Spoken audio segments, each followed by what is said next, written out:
और एक और बड़ी खबर शामली से आपके सामने बता दें, जहां चौधरी चरण सिंह रथ यात्रा का आज दूसरा दिन और 11 बजे शामली में यहां रथ यात्रा निकालने का समय दिया गया था और अभी शामली में रथ यात्रा यहां मौजूद है, पहुंच चुकी है। गुरुद्वारे से ये यात्रा शुरू होगी और 11 बजे चौधरी चरण सिंह रथ यात्रा की शुरुआत आज यहां पर हो रही है। ये रथ की तस्वीर आपके सामने हम दिखा रहे हैं। शाम को बड़ौद बागपत में भी ये यात्रा यहाँ पहुँचेगी और आज शामली में यात्रा जगह जगह कई गांवों में यहाँ पर पहुँचेगी। कई गांव को निकलते हुए गांव में रथ यात्रा का संदेश जो है वो सीधे सीधे यही दिया जा रहा है कि जो चौधरी चरण सिंह के अनुयायी हैं, उनको मानने वाले लोग हैं, वो उनको जोड़ा जाए। और लोकसभा चुनाव से पहले चौधरी चरण सिंह रथ यात्रा का मकसद जो है सीधे सीधे ये भी राजनीतिक लिहाज से निकाला जा रहा है कि आरएलडी अब रथ यात्रा के जरिए वोटरों तक पहुंचने की कोशिश कर रही है।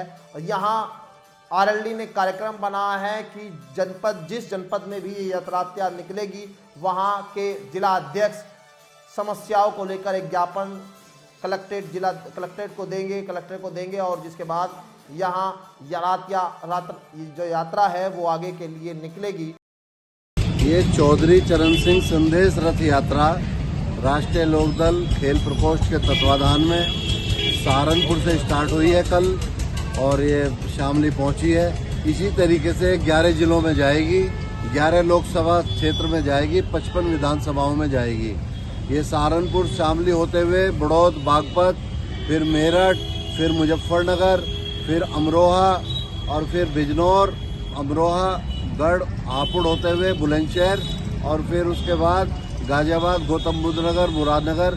इसका समापन 23 दिसंबर को चौधरी साहब की जयंती पर किसान घाट दिल्ली पर होगा, जिसका समापन माननीय जयंत चौधरी जी हमारे राष्ट्रीय अध्यक्ष 23 दिसंबर को किसान घाट दिल्ली पर करेंगे। और इस संदेश रथ यात्रा का जो उद्देश्य है, चौधरी साहब के अनुयायियों को एकत्रित करके चौधरी चरण सिंह जी की विचारधारा को, उनके संदेश को गांव-गांव तक पहुंचाना, जन जन तक पहुंचाना और ताकि और युवाओं को जागरूक करना, क्योंकि चौधरी साहब हम सबके प्रेरणा स्रोत थे। तो युवाओं को प्रेरणा लेनी चाहिए। हम युवाओं को जागरूक कर रहे हैं कि आप लोग जागरूक हो। चौधरी साहब ने क्या क्या किया इस देश के लिए, उनका क्या योगदान रहा, ये हम सब युवाओं को बताना चाहते हैं। हमारा नौजवान आज भूलता जा रहा है चौधरी साहब कौन थे।